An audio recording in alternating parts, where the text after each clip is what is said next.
Ahojte, v dnešnom videu si povieme, ako si správne zostaviť korejskú skincare rutinu a aké produkty pri tom budeš potrebovať. Ak sa ti video bude páčiť, určite zanechaj like, odber a budem rada, ak mi do komentáru napíšeš, ktorý krok v skincare rutine je tvoj najobľúbenejší. Poďme na video. Už vás určite zastihol trend korejskej 10-krokovej skincare rutiny, ktorý by mal vyzerať nejako takto. Začneš čistením na báze oleja, čistením na báze vody, potom exfoliácia, toner, esencia, sérum, očný krém a krém z SPF. Zdá sa ti to veľa? K tomuto všetkému ešte môžeš pridať lokálnu starostlivosť, náplasti pod oči, plátenkové alebo nočné masky a taktiež veľa ľudí má doma aj prístroje alebo LED masky pre domácu extra starostlivosť. Predtým, ako si vysvetlíme celú rannú a večernú korejskú skincare rutinu, poďme sa pozrieť na filozofiu 10-krokovej korejskej skincare rutiny, prečo sa tak používa a či sú vôbec tie produkty potrebné. Filozofia celej 10-krokovej korejskej skincare rutiny je založená na myšlienke, že zdravá pleť začína prevenciou a nie nápravou. Tým, že svojej pleti doprajete všetko, čo potrebuje, predchádzate predčasnému starnutiu pleti, pigmentovým škvrnám alebo taktiež aj mdlému zladu pleti. Pre Korejčanov nie je vôbec nezvyčajné venovať starostlivosti o pleť toľko času, ale chápem, že u nás na toto nie sme zvyknutí a taktiež to, že ten čas tam veľakrát taktiež nie je. Celá 10-kroková skincare rutina je zmýšľaná skôr ako nejaká flexibilná štruktúra, z ktorej si vyberiete to, čo vám sedí a to, čo potrebujete, a nie ako nejaký stanovený harmonogram. A nie, nemusíte sa bať, ani všetci Korejčania nedodržiavajú 10 krokov skincare. A teraz sa poďme pozrieť na to, ako by mala vyzerať ranná a večerná skincare rutina, ktorá bude brutálne účinná, ale zároveň aj časovo a money friendly. Ranná a večerná skincare rutina sa líši len v dvoch produktoch. Čistenie na báze oleja, ktoré robíš len večer, a SPF, ktoré si dávaš len ráno. Inak je tá rutina úplne rovnaká. Svoju večernú rutinu teda vždy začínaj čistením na báze oleja. Toto je ten prvý krok, ktorý ťa zbaví make-upu a taktiež poriadne ťa zbaví SPF-ka. Ak sa tomuto kroku vyhýbaš, tak ja ti teraz dám hneď pár dôvodov, prečo ja by som sa už nikdy neodlíčila micelárkou. Odstraňuje prirodzené oleje, ktoré nám chránia kožnú bariéru a tým aj narúša prirodzenú hydratáciu pleti. Výšky micelárky na pleti môžu upchávať pory a taktiež zhoršovať akné. A pri odličovaní taktiež používame aj vatové tampóniky, ktoré nám trením mechanicky poškodzujú kožnú bariéru. Micelárka taktiež nevyčistí dobré SPF a celkovo dlhodobé používanie micelárky vedie aj k predčasnému starnutiu pleti. Who wants that? Na tento krok vieš použiť dva produkty. Buď to bude čistiaci olej, alebo čistiaci balzám. Rozdiel môžeš hľadať asi len v konzistencii, pretože robia v podstate to isté. Použitie oleja je však trošičku náročnejšie, pretože ak ho dobre nezmieš, tak ti časom môže upchávať pory. Takže ak si není XT, pozri si ďalšie video Double Cleansing, kde ti vysvetlím presne, ako používať tento čistiaci olej, a ak nechceš olej, siahni po balzáme, ktorým sa len jednoducho odličíš a pokračuješ čistením na báze vody. Teraz sa poďme pozrieť na to, ako by mala pokračovať tvoja rutina. Vo večernej rutine ďalej pokračuješ čistením na báze vody, alebo tu začína tvoja ranná rutina. Pod pojmom čistenie na báze vody si predstav buď gély alebo peny na čistenie pleti.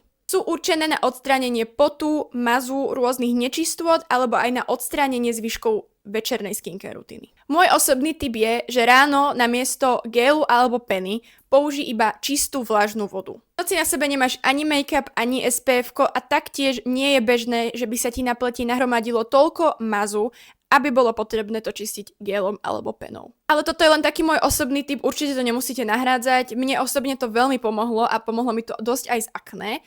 Ale you do you, ty rob to, čo tebe vyhovuje. Ďalší krok je toner a ten nikdy nevynechávaj. Toner vybalansuje pH v tvojej pokožke a pripraví ju na ďalšie kroky. Moje obľúbené prirovnanie, ktoré používam, keď zákazníkom vysvetľujem, prečo používať toner, je, že predstavme si našu pleť ako pomyselnú húbku. Mokrá húbka nasiakne oveľa viacej vody ako suchá húbka a takisto funguje aj naša pleť. Výbornou alternatívou tonera sú aj tonizačné tampóniky, ktoré sú už predom nasiaknuté touto tekutinou a vy si vlastne len jeden vyberete, prejdete po pleti, vklepete do pleti, tampónik vyhodíte. Je to úplne easy, rýchle a hlavne dosť hygienické. Pokračujeme esenciou. Z praxe viem, že tento krok je naozaj úplne v pohode vynechať a pokračovať sérom. Esencia je vo všeobecnosti určená hlavne na hydratáciu pleti a posilnenie kožnej bariéry, ale toto všetko sa dá nahradiť aj sérom, takže je to zbytočné plýtvanie peniazmi aj časom a proste si to nekúpuj. Sérum je určené na riešenie špecifických problémov na pleti, ako sú napríklad vrásky, pigmentové škvrny alebo napríklad akné. Ak ešte len začínaš so skincare a nevieš, čo ti sedí, čo ti nesedí a nechceš zbytočne plýtvať peniazmi, sérum pokojne zo začiatku vynechaj ale časom by som si ho tam určite zaradila, pretože naozaj dokáže robiť zázraky.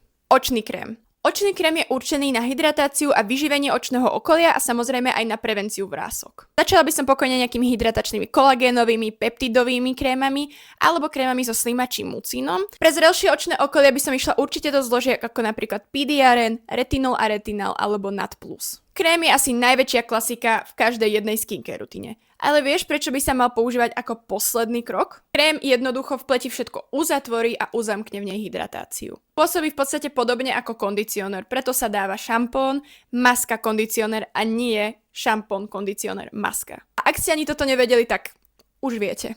Tu končí celá tvoja večerná skincare rutina, ale tvoja ranná skincare rutina pokračuje ešte jedným produktom. Tento produkt vo svojej rutine nikdy nezanedbávaj, pretože je naozaj asi najdôležitejší zo všetkého. Je to krém z SPF. Inak povedané ochrana proti UVB žiareniu, alebo teda ochrana proti spáleniu pleti.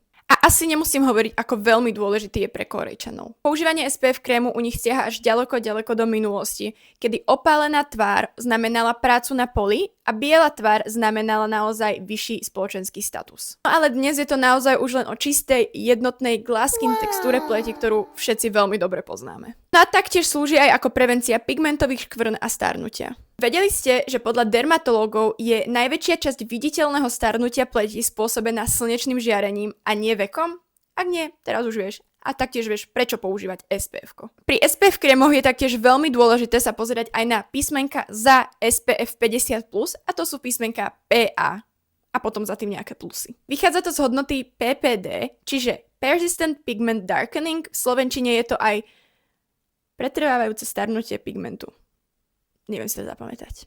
No a toto je naozaj veľmi dôležité, pretože toto je ochrana proti UVA žiareniu, čiže žiareniu, ktoré spôsobuje pigmentové škvrny alebo vrásky. Takže zjednodušene, čím vyššie PA, tým vyššia je ochrana proti UVA žiareniu. Máme tu koniec videa a teraz už vieš, ako by mala vyzerať celá tvoja ranná a večerná skincare rutina. Vidíme sa pri ďalšom videu. Ahojte!